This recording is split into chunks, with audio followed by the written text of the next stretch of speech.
ஷானை பார்த்த சந்தோஷத்துல பாட்டி கொஞ்சம் அதிகமாவே வளர ஆரம்பிச்சிருவாங்க. இது எல்லாமே இனிமே உன்னோடதுதாம்மா. அப்படி இருக்கும்போது நீ ஏன் இப்படி சும்மா இருக்கணும் அந்த மாதிரி பேச பாட்டியை பார்த்து ஹீரோ பயங்கரமா இரும ஆரம்பிச்சிருவான். பாட்டி என்ன சொல்லிட்டு இருக்க நீ அப்படின்னு சொல்லிட்டு ஒரு ரியாக்ஷன்ல பார்ப்பான்.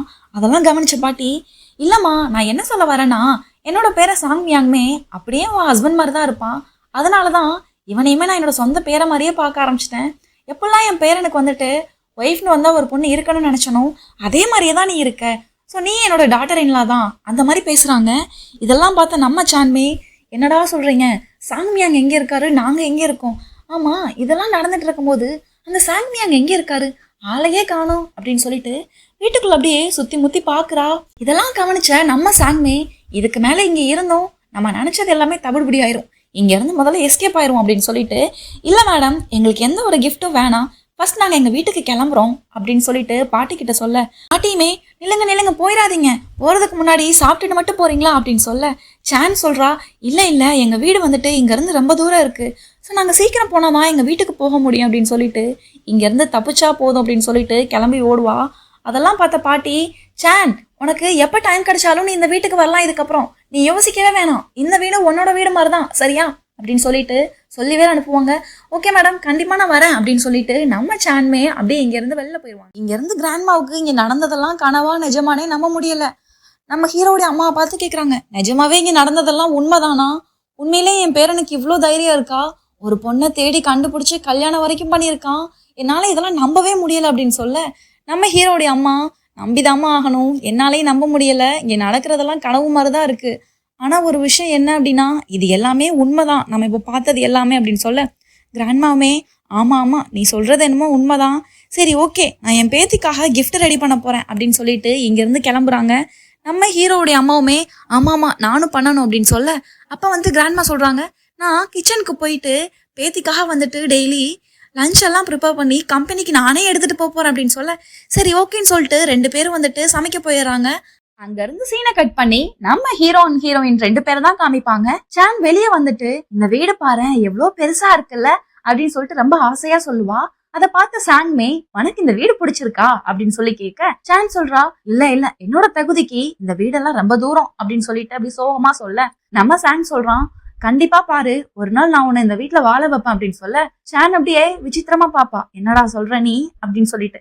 அப்பதான் சாங் வந்து பேச்ச மாத்திரக்காக, இல்ல இல்ல நான் என்ன சொல்ல வந்தேன் அப்படின்னா, லைக் இந்த மாதிரி ஒரு பெரிய வீட்டுல நான் உன்னை கண்டிப்பா வாழ வைப்பேன் அப்படின்னு சொல்லிட்டு சொல்றேன், அந்த மாதிரி வந்துட்டு பேச்சையுமே வந்து மாத்துறான். அப்ப வந்து ஹீரோயின் சொல்றா, இல்ல சாங்ஜி நம்ம வந்துட்டு இந்த வீட்டுக்கு உள்ளக்க போறதோட சரி, நம்ம வந்துட்டு இனிமே இந்த வீட்டுக்குள்ள போறத கூட நினைச்சு பார்க்க கூடாது, நம்மளுடைய தகுதி எல்லாமே இந்த வீட்டுக்கு வெளியே இருக்கு இல்லையா கிரவுண்ட், இது மட்டும்தான், அவங்க கூப்பிட்டாங்க அப்படிங்கிறதுக்காக அட்வான்டேஜ் எடுத்து அந்த வீட்டுக்குள்ள போறது, அந்த வீட்டை ஆசைப்படுறது, இந்த மாதிரி எல்லாம் இருக்கக்கூடாது அப்படின்னு சொல்லிட்டு சான்மே சொல்றா. அதோட நிறுத்திடுவாளான்னு பார்த்தா அதுக்கப்புறம் தான் லிஸ்ட் இன்னும் பெருசாகும். நீ இதுக்கப்புறம் சாங் மியாங்கையுமே பார்க்க கூடாது, அவர் வீட்டுக்குமே வரக்கூடாது, அவர் கூப்பிட்டாரு அப்படின்னு சொல்லிட்டு. அது மட்டும் இல்லாம பாரு அவரு எவ்வளவு பெரிய வீட்டுல வாழ்ந்துட்டு இருக்காரு அப்படின்னு சொல்லிட்டு, நம்ம எல்லாம் இந்த வீட்டெல்லாம் ஆசைப்படவே கூடாது, ஆசைப்படலாம் ஆனா அதுக்காக நம்ம வந்து ரொம்பவே ஹார்ட் ஒர்க் பண்ணணும், அதுக்காக இந்த அளவுக்கு பெரிய வீட்டுக்கெல்லாம் ஆசைப்பட மாட்டேன், ஏதோ நம்மளால முடிஞ்ச அளவுக்கு நம்ம ஆசைப்படலாம், நமக்குன்னு சொல்லிட்டு ஒரு ஓன் ஹவுஸ் அவ்வளவுதான், மற்றபடி நம்ம இந்த அளவுக்குலாம் ஆசைப்படக்கூடாது அப்படின்னு சொல்லிட்டு அவளுடைய கெப்பாசிட்டிய அவளே வந்து ரொம்ப குறைச்சு பேசிக்கிறா. இதெல்லாம் பார்த்த சாங்க்கு ஒரு கட்டத்துக்கு மேல கோவமே வந்துரும்.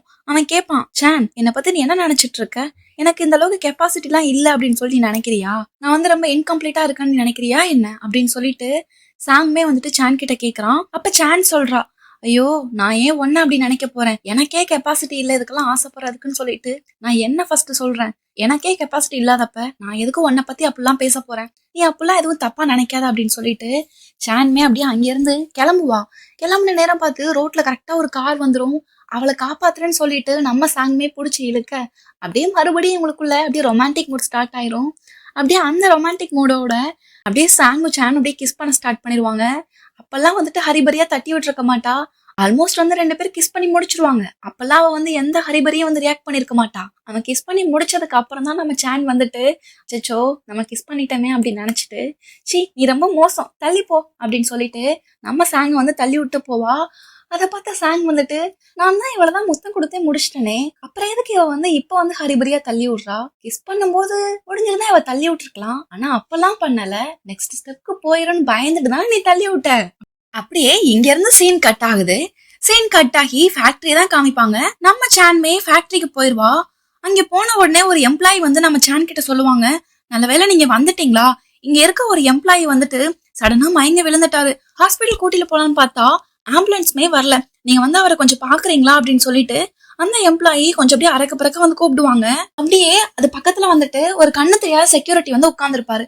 அந்த செக்யூரிட்டியுமே நம்ம சான் இருக்கா அப்படின்னு நினைச்சிட்டு, ஆமா டாக்டர் எப்படியாவது அவளை வந்து காப்பாத்துங்க, ஆமா அவன் 20 வயசு தான் ஆகுது, அவனுக்கு ஏதாவது ஆயிருச்சு அப்படின்னா அவங்க அம்மா அப்பா என்ன பண்ணுவாங்க, சே என்ன ஆக போதோ தெரியல அப்படின்னு சொல்லிட்டு பேசிட்டு இருப்பாங்க. கரெக்டா இந்த இடத்துல கிராண்ட்மாவுமே என்ட்ரா இருப்பாங்க. இவர் வந்துட்டு சான் இருக்கான்னு நினைச்சு பேசிட்டு இருப்பாரு இல்லையா, சான் அங்க இல்ல இல்லையா. சோ வந்துட்டு இதை வந்து கிராண்ட்மா தான் கேட்டிருப்பாங்க. என்னாச்சு என்ன நடந்துச்சு அப்படின்னு கேட்க, அந்த வாட்ச்மேன்மே மேடம் நீங்களா, நீங்க என்ன பண்றீங்க இங்க அப்படின்னு கேட்க, அப்பதான் வந்து சொல்லுவாரு, நான் வந்து டாக்டர் சான் தான் இங்க நிக்கிறாங்க அப்படின்னு சொல்லிட்டு அவங்க கிட்ட பேசலாம் நினைச்சு பேசிட்டேன் மேடம், என்ன மன்னிச்சிடுங்க அப்படின்னு சொல்ல, சரி சரி அதெல்லாம் இருக்கட்டும் என்ன ஆச்சு அப்படின்னு சொல்லி கேட்க, அப்பதான் அவர் சொல்றாரு, இந்த மாதிரி வந்துட்டு ஒரு பையன் மயங்கி விழுந்துட்டா ரொம்ப நேரம் ஒர்க் பண்றதால, என்ன பண்ண போறாங்கன்னு தெரியல, டாக்டர் சான் தான் வந்துட்டு அந்த பையனை காப்பாத்துறதுக்காக போயிருக்காங்க, அவன் பொழப்பானா என்னன்னு வேற தெரியல, பாவம் அவங்க அப்பா அம்மா ரொம்ப கஷ்டப்படுறவங்க அப்படின்னு சொல்லிட்டு அப்படியே இங்கன பேசிட்டு இருப்பாங்க. அதெல்லாம் கேட்ட நம்ம சாங்குடைய அம்மாவுமே, அச்சோ இவ்ளோ கிரிட்டிக்கலா இருக்கா சுச்சுவேஷன், சரிம்மா வாங்க நம்ம போய் செக் பண்ணி பாக்கலாம் இங்க அப்படின்னு சொல்லிட்டு கிராண்ட்மாவே கூட்டிட்டு போறாங்க. இங்க இருந்து சீன் அப்படியே கட் ஆகும். அப்படியே சீன் கட் ஆகி ஒரு ஜோன் காமிப்பாங்க. அந்த இடத்துல நம்ம ஹீரோயின் லில்லி லியாங் எல்லாரும் நின்றுட்டு இருப்பாங்க. அப்புறம் நிறைய எம்ப்ளாயிஸும் இருப்பாங்க. கீழே பார்த்தா அந்த எம்ப்ளாயி இருப்பார் இல்லையா, அவர் வந்து மயங்கி கிடந்திருப்பாரு. நம்ம ஹீரோயின் போய் அவசர அவசரமா அவருக்கு வந்து என்னாச்சுன்னு சொல்லி ஓடி போய் பாத்துட்டு இருக்கா. ஆனா லில்லி இருக்கா இல்லையா, அவ நம்ம சேனை பார்த்து, நில்லு உன்னை யார் இங்க வர சொன்னா, நீ இங்க இப்ப டாக்டரே இல்ல, உன்னை ஆல்ரெடி வந்து ஃபயர் பண்ணிட்டாங்க, என்ன தைரியம் இருந்தா நீ மறுபடியும் இந்த கம்பெனிக்கு வந்திருப்ப அப்படின்னு சொல்லிட்டு நம்ம ஹீரோயினை ட்ரீட்மெண்ட் பண்றதுக்கு அலோவ் பண்ணவே மாட்டா. சான் சொல்றா, இன்கேஸ் நான் டிஸ்மிஸ் பண்ணிருந்தாங்க அப்படின்னா எனக்கு நோட்டிபிகேஷன் லெட்டர் ஏதாவது ரிசீவ் ஆயிருக்கும் இல்லையா, இது வரைக்கும் எனக்கு எந்த நோட்டிபிகேஷன் லெட்டரும் இல்ல, தயவு செஞ்சு வழியை விடுறியா, ஃபர்ஸ்ட் இங்க இருந்து கிளம்புனியா, ட்ரீட்மெண்ட் பண்ணணும் அப்படின்னு சொல்லிட்டு நம்ம சான்மே லில்லி கிட்ட வந்து ஆர்கியூமெண்ட் பண்றா. அப்பதான் லில்லி கேக்குறா, ஓ உனக்கு நேத்து நடந்தது எதுவும் தெரியாது இல்ல, நாங்க நேத்து எங்க கிராண்ட்மாவை பார்க்க போனோம், அப்பதான் உன்னை பத்தி பேசணும், சோ அவங்களே சொல்லிட்டாங்க டைரக்டா உன்னை வந்து ஃபயர் பண்ணிரும் அப்படின்னு சொல்லிட்டு, சோ உனக்கு வந்து டிஸ்மிஸ் லெட்டர் ரிசீவ் ஆகட்டாலும் பரவாயில்ல, நல்லா ஞாபகத்துல வச்சுக்கோ, உன்னால இந்த ஃபேக்டரிக்குள்ள ரொம்ப நேரம் இருக்க முடியாது, சீக்கிரமே உனக்கான டிஸ்மிஸ் ஆர்டர் வந்துட்டு உனக்கு வந்து ரிசீவ் ஆயிரும் அப்படின்னு சொல்லிட்டு இவ ரொம்ப அதிகமா பேசுறா. இவ பேசிட்டு இருக்க நடில அந்த மனுஷனுடைய உயிர் வந்து கொஞ்சம் கொஞ்சமா போயிட்டு இருக்கு. அதெல்லாம் பார்த்த எம்ப்ளாயீஸ், ஐயோ கொஞ்சம் இவரை காப்பாத்த விடுங்க, பாவம் டாக்டர் வந்து கொஞ்சம் இவனுக்கு ட்ரீட்மெண்ட் கொடுக்கட்டும், இவன் உசுறு போயிட்டே இருக்கு, இவன் ரொம்ப சின்ன வயசு பையன், ஏன் இப்படி பண்றீங்க அப்படின்னு சொல்லிட்டு எல்லாரும் நம்ம டாக்டர் சானுக்கு வந்துட்டு சப்போர்ட் பண்றாங்க. அப்பதான் லில்லி சொல்றா, உங்க எல்லாருக்கும் என்ன தெரியும், இவ டாக்டர்னு உங்களுக்கு தெரியுமா, இவ காலேஜ் பக்கம் கூட போனதில்ல, ஏதோ நாட்டு மருந்தை கத்து வச்சுக்கிட்டு நான் தான் டாக்டர்னு சொல்லிட்டு அவளும் அலையிறா, நீங்களும் அதை நம்பிட்டு இருக்கீங்க. இன்கேஸ் நான் இப்ப அவளை ட்ரீட்மெண்ட் பார்க்க அலோவ் பண்றேன்னு நினைச்சுக்கோங்க, ஒருவேளை அந்த பையனுக்கு ஏதாவது ஆச்சு அப்படின்னா யார் அதுக்கு ரெஸ்பான்சிபிள், நீங்க யாராவது பொறுப்பேற்றுப்பீங்களா அப்படின்னு சொல்லிட்டு அங்க இருக்க எல்லாரையும் பார்த்து அவ கேக்குறா. அவரு நைட் ஃபுல்லா வேலை பார்த்ததுனால அவருக்கு வந்துட்டு ஹார்ட்ல தான் அட்டாக் மாதிரி வந்திருக்கு, நான் ஃபைண்ட் அவுட் பண்ணிட்டு அவருக்கு என்ன பிரச்சனைன்னு சொல்லிட்டு, சோ தயவு செய்து எனக்கு ஒரு 5 மினிட் டைம் கொடு, நான் அவருக்கு வந்து பாக்கணும் அப்படின்னு சொல்லிட்டு நம்ம சான்மே வந்து கேக்குறான். இதெல்லாம் கேட்ட லில்லி லியாங் கிட்ட சொல்றா, லியாங் அவளை ஃபர்ஸ்ட் நிறுத்த சொல்லு, இங்க இருந்து போ சொல்லு, அவ சொல்லிட்டு இருக்க கதையெல்லாம் கேக்குறதுக்கு நான் தயாரா இல்ல அப்படின்னு சொல்ல, சான் அப்பதான் வந்துட்டு ரொம்ப ஹரிபரியா அந்த ஆளுக்கு வந்துட்டு பிரீத்திங் இதுக்காக அப்படியே அமுகிக்கிட்டு இருப்பா, எப்படியாவது அவர் வந்து மூச்சோட வச்சிடலாம் அப்படின்னு சொல்லிட்டு, ஏன்னா அவளுக்கு வந்துட்டு அந்த தெரப்பட்டிக்கெல்லாம் தெரியும் இல்லையா, அதனால அவ அதுல வந்து கான்சென்ட்ரேட் பண்ணிட்டு இருக்கா. இந்த பக்கம் பார்த்தா இந்த லியாங் வந்து லூசு மாதிரி, ஏ சான் நீ எதுக்கு ரிஸ்க் எடுக்கிற, உனக்கு தான் ஒண்ணுமே தெரியாதுல்ல, எதுக்கு நீ எப்ப பார்த்தாலும் ரிஸ்க் எடுக்கிறதே வேலையா வச்சுட்டு இருக்க, இங்க இருந்து கிளம்பு, உன்னதான் டிஸ்மிஸ் பண்ணிட்டாங்கன்னு அவதான் இவ்வளவு ஸ்ட்ராங்கா சொல்றாள்ல, உண்மையாவே நேத்து நாங்க உன்னை ஃபயர் பண்ண சொல்லிதான் போய் பேசிட்டு வந்தோம், உனக்கு இருக்கிறதுக்கு எந்த ஒரு குவாலிஃபிகேஷனும் இல்ல, நீ கிளம்பு அப்படின்னு சொல்லிட்டு இருப்பா.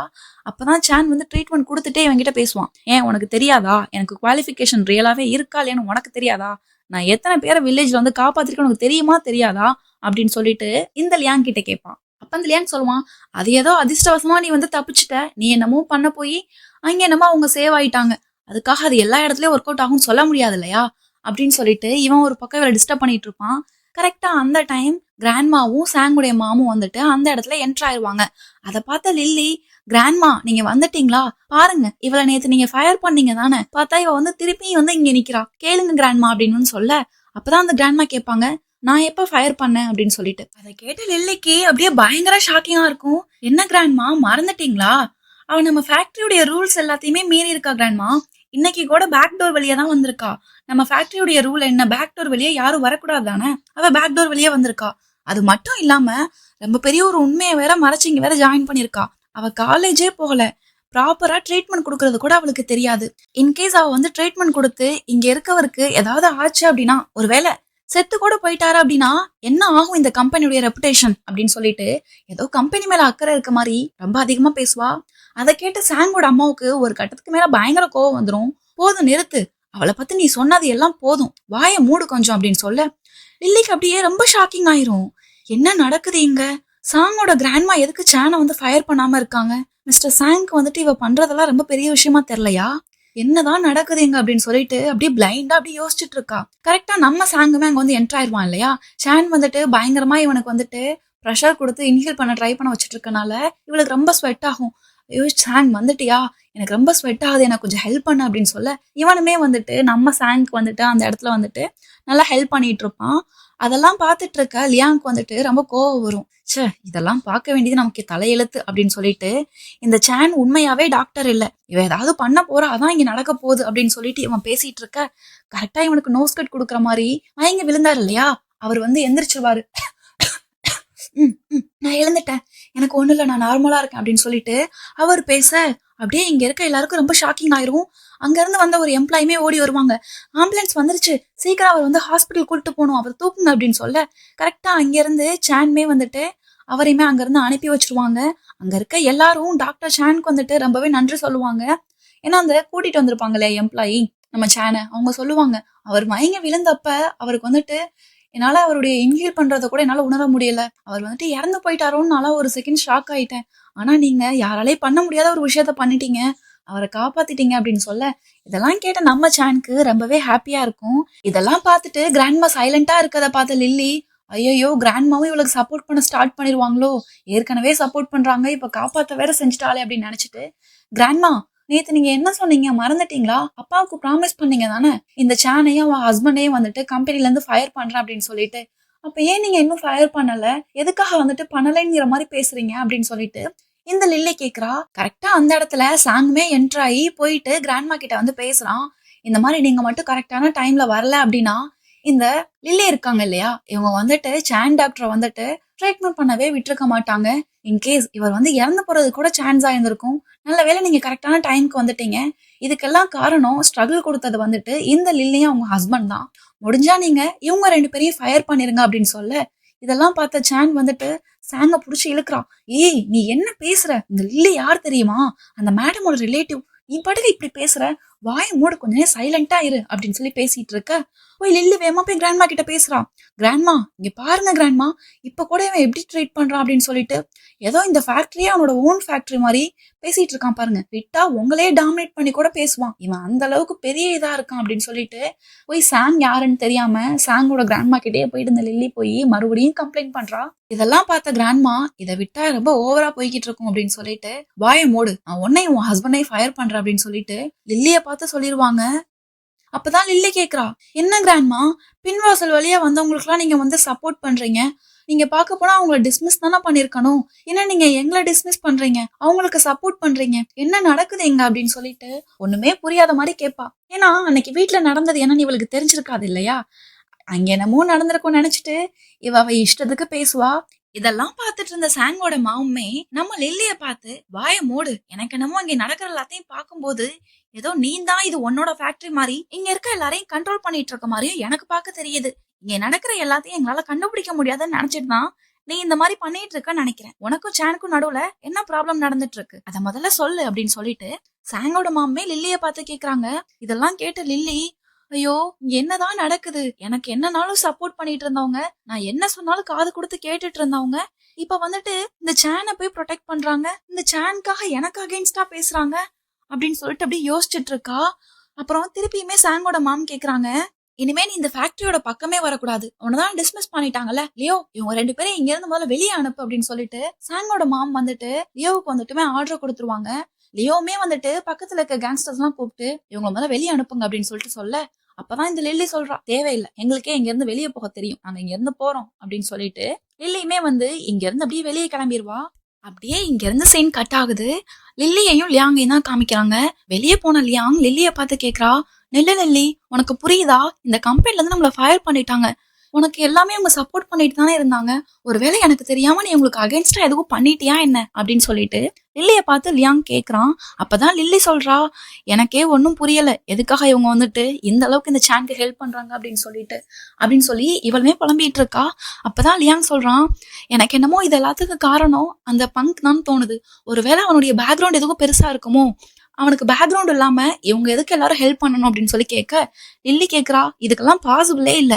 அவளே ஒரு வில்லேஜ்ல இருந்து வந்தவ, அவளுக்கு எப்படி வந்துட்டு பெரிய பேக்ரவுண்ட் இருக்கவன்லாம் கிடைக்க போறான்? இதுக்கெல்லாம் வாய்ப்பே இல்ல. இதுக்கு நடுவுல வேற யாரோ இருக்காங்க, அவங்கதான் ஹெல்ப் பண்ணிட்டு இருக்காங்க அப்படின்னு சொல்ல யாங் சொல்றான், அப்ப அத முதல்ல நீ கண்டுபிடி அப்படின்னு சொல்றான். அப்படியே இங்க இருந்து சீன் கட் ஆகுது. ஹீரோயின் தான் காமிக்கிறாங்க. கிராண்ட்மா வந்து நம்ம ஹீரோயின் கிட்ட பேசிட்டு இருக்காங்க. என்ன சொல்றாங்க அப்படின்னா, சான்க்கு வந்துட்டு ரொம்ப நன்றி சொல்லிட்டு இருக்காங்க.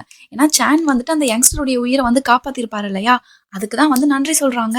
அப்ப சான் சொல்றா, பரவாயில்ல, என்ன நம்புனதுக்கு நான் தான் உங்களுக்கு வந்து நன்றி சொல்லணும் அப்படின்னு சொல்லிட்டு சான் சொல்ல, அதே டைம் நம்ம சாங்கோட அம்மா இருக்காங்க இல்லையா, அவங்க நம்ம சானை பார்த்து, இந்தாமா இத புடி, இத வச்சுக்கோ அப்படின்னு சொல்ல, என்னன்னு பார்த்தா அதுல வந்து சாப்பாடு இருக்கும். அப்பதான் அவங்க சொல்லுவாங்க, கிராண்ட்மா வந்துட்டு, இது என்னோட கிராண்ட் சனுக்காக கொண்டு வந்தது. இன்னைக்கு நீ இவ்வளவு பெரிய விஷயம் பண்ணிருக்க இல்லையா, அதனால இது உனக்கு ரிவார்ட், இதை நீ சாப்பிடு அப்படின்னு சொல்லி கொடுக்க, அவ வந்து இல்ல இல்ல எனக்கு இது வேண்டாம் அப்படின்னு சொல்லிட்டு திருப்பி கொடுப்பா. அப்ப வந்துட்டு நம்ம சாங்குமே வந்துட்டு இல்ல இல்ல வாங்கிக்க, நீ வாங்கி சாப்பிடு அப்படின்னு சொல்ல, அப்படியே தனியா கூப்பிட்டு நம்ம சான் வந்துட்டு சாங் கிட்ட பேசுறான். ஏய் நீ என்ன பண்ற, இது அந்த டெவிலோட சாப்பாடு, இதெல்லாம் நான் சாப்பிட மாட்டேன். அவனே எவ்வளவு கொடூரமானவன், அவனை கொண்டு வந்த சாப்பாடை நான் சாப்பிடணுமா? சிச்சி எனக்கு வேணாம், நானும் இதை சாப்பிட மாட்டேன் அப்படின்னு சொல்ல, பாட்டிமாவும் சாங்கோட அம்மாவும் கேக்குறாங்க, அங்க என்ன தனியா பேசிட்டு இருக்கீங்க அப்படின்னு சொல்ல, அப்பதான் வந்துட்டு இவ சொல்றா, இல்ல இல்ல ஒண்ணும் இல்ல, எனக்கு வந்துட்டு இந்த சாப்பாடுலாம் வேண்டாம், என்னோட கடமையை தானே நான் பண்ணிருக்கேன், சோ எனக்கு எதுக்கு ரிவார்ட்ஸ் எல்லாம், எனக்கு சாப்பாடுலாம் வேண்டாம் அப்படின்னு சொல்லிட்டு திருப்பி கொடுத்துருவா. அப்படியே சாங் நடுவுல பூந்து, ஓகே ஓகே அவங்கதான் சாப்பாடு வேணான்னு சொல்றாங்கல்ல, நீங்க ஏன் சாப்பாட்டுக்கு பதிலா மணியா ரிவார்ட் கொடுத்துடக்கூடாது அப்படின்னு சொல்ல, நம்ம சாங்கா இப்பெல்லாம் பேசுறானேன்னு சொல்லிட்டு சான் அவனை புடிச்சு இழுத்து, ஏய் சாங் என்னதான் நீ பேசுற, எதுக்கு நீ இப்படி லூசுத்தனமா பேசிட்டு இருக்க, உனக்கு என்ன பைத்தியம் எதுவும் பிடிச்சிருச்சா என்ன, வாய மூடு ஃபர்ஸ்ட் இங்க இருந்து அப்படின்னு சொல்ல, அப்பதான் வந்துட்டு கிராண்ட்மாவும் மம்மியும் இதுவும் நல்ல ஐடியாவா இருக்கே அப்படின்னு சொல்லிட்டு கிராண்ட்மா வந்துட்டு லியோவை கூப்பிடுறாங்க. ஃபேக்டரி முன்னாடி வந்துட்டு பெரிய பேனர் வைங்க. எதுக்காக அப்படின்னா, நம்மளுடைய ரெப்புடேஷனை வந்து இன்னைக்கு வந்து டாக்டர் சான் தான் வந்து சேவ் பண்ணிருக்காங்க, அதுக்காக உங்களுக்கு இங்க பேனர் வைங்க. அது மட்டும் இல்லாம $20,000 வந்துட்டு அவங்களுக்கு நான் வந்து ரிவார்ட்ஸ் கொடுக்க போறேன், ஸோ அதுக்குமே வந்துட்டு ரெடி பண்ணுங்க அப்படின்னு சொல்ல, நம்ம சான்கா, ஓ மை காட் $20,000, என்னால நம்பவே முடியலன்னு வாய அடிச்சு போய் நிக்கிறா. அப்படியே இங்க இருந்து சீன் கட் ஆகுது. நம்ம ஹீரோவும் ஹீரோயினும் தனியா தான் பேசிட்டு போயிட்டு இருப்பாங்க. அப்பதான் சான் வந்து ஹீரோ கிட்ட பேசுறா, சாங் உனக்கு ஒண்ணு தெரியுமா, நான் இது வரைக்கும் ஒரு 3 to 4 years வந்து கண்டினியூவா ஒர்க் பண்ணிருக்கேன். ஒர்க் பண்ணி என்னோட சேலரி எவ்வளவு தெரியுமா, 7,000 to 8,000 தான் வாங்கியிருப்பேன். ஆனா இது எதையுமே நான் எனக்காக ஸ்பெண்ட் பண்ணது இல்ல. அதையுமே நான் வந்துட்டு இந்த லியாங்குடைய எஜுகேஷனுக்காக தான் ஃபுல்லா ஸ்பெண்ட் பண்ணேன். ஸோ அதையுமே வேஸ்ட் தான் சொல்லணும். ஆனா அது எப்படியோ லக்கிலி வந்துட்டு எனக்கு திருப்பி கிடைச்சிருச்சு. அதுவும் ஒரு விதத்துல சந்தோஷம் தான். ஆனா இன்னைக்கு நான் இந்த ஒரே ஒரு உயிரை சேவ் பண்ணதுக்காக எனக்கு பாரேன் 5 to 6 years நான் ஒர்க் பண்ற சேலரியை வந்துட்டு எனக்கு சிங்கிள் பேமெண்ட்ல ரிவார்டா கொடுத்துட்டாங்க அப்படின்னு சொல்லி பேசிட்டு இருக்கா. அப்பதான் வந்துட்டு நம்ம ஷானை பார்த்து சாங் கேக்குறான், ஆமா எனக்கு ஒண்ணு புரியல, நீ தான் நல்லா ஏர்ன் பண்ணிருக்க, அப்படி இருக்கப்ப நீ எதுக்கு முட்டாள்தனமா அவனை படிக்க வச்ச, நீ ஏன் படிக்கல, நீ ஸ்கூல் போகலையா, நீ ட்ரை பண்ணலையா அப்படின்னு சொல்லி கேட்பான். அப்படியே இங்க இருந்து சீன் கட் ஆகி பிளாஷ்பேக் தான் காமிப்பாங்க. அங்க பார்த்தா நம்ம சான் வந்து வீட்டுல இருக்க மாதிரி தான் காமிச்சிருப்பாங்க. லியாங் வந்துட்டு ஒரு அட்மிஷன் லெட்டர் வந்து காமிக்கிறான். இந்த மாதிரி எனக்கு காலேஜ்ல இருந்து அக்செப்டன்ஸ் லெட்டர் வந்திருக்கு, ஆனா நீ வந்துட்டு செலக்ட் ஆகல அப்படின்னு சொல்லிட்டு சொல்லியிருப்பான். அதுதான் இங்கே காமிச்சிருப்பாங்க. இதுக்கப்புறம் என்ன நடந்துச்சுன்னு தெரிஞ்சுக்கணுமா, மறக்காம நம்மளோட சேனலை சப்ஸ்கிரைப் பண்ணிக்கோங்க. நெக்ஸ்ட் எபிசோட் பாக்குறதுக்கு மறந்துடாதீங்க. நாளைக்கு ஒரு இன்ட்ரெஸ்டிங்கான பாட்டோட நான் உங்களை மீட் பண்றேன். ஓகே ஃப்ரெண்ட்ஸ், பாய்.